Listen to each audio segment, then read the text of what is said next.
News 7 Tamil, பொறுப்பும் பொது நலமும்.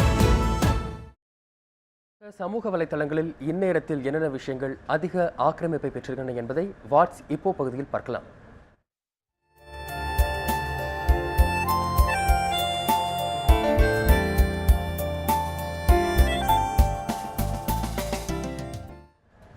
வணக்கம் லாவண்யா. சமூக வலைத்தளங்களில் இப்போ என்னென்ன விஷயங்கள் அதிகமாக பரவிட்டு இருக்கு, அதையும் சொல்லுங்க லாவண்யா.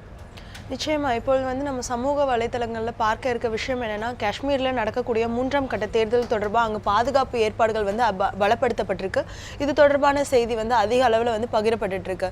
காஷ்மீரில் வந்து கண்டிப்பாக பிஜேபியோடைய ஆட்சி அமையும் என்பதற்கு போன்ற ஒரு ட்வீட்டும் வந்து அதிக அளவில் வந்து பகிரப்பட்டுருக்கு வசந்த். அதன் தொடர்ந்து வந்து டெல்லியில் நடைபெற்ற அந்த பாலியல் குற்றம் தொடர்பான அந்த குற்றவாளியை வந்து காவல்துறையினர் கைது செஞ்சுருக்காங்க. அவரை வந்து அரெஸ்ட் பண்ணி கூட்டு போகிறதுக்கான அந்த காட்சியை வந்து நம்ம பார்க்குறோம். அதற்கு பிறகு வந்து நிறைய பெண்கள் வந்து இது தொடர்பாக வந்து ட்வீட் பண்ணிகிட்டு இருக்காங்க.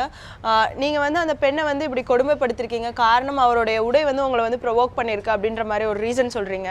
எனக்கு வந்து உங்களை அடிக்கணும் போல இருக்குது, ஏன்னா உன்னோட ஸ்டூபிடிட்டி வந்து என்னையை ப்ரொவோக் பண்ணுது அப்படிங்கிற மாதிரி ஒரு பொண்ணு வந்து ஒரு பிளக்கார்ட் ஹோல்ட் பண்ணியிருக்க மாதிரி ஒரு காட்சி நம்ம பார்க்குறோம்.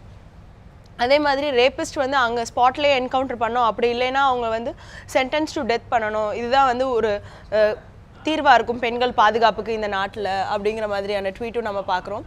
அதே போல் கேபிட்டலே இந்தியாவுடைய தலைநகரே இப்படி பாதுகாப்பு இல்லாமல் இருந்தால் நாங்கள் எங்கே போகிறது அப்படிங்கிற மாதிரியான கேள்விகளும் வந்து பெண்கள் அதிக அளவில் எழுப்பியிருக்காங்க.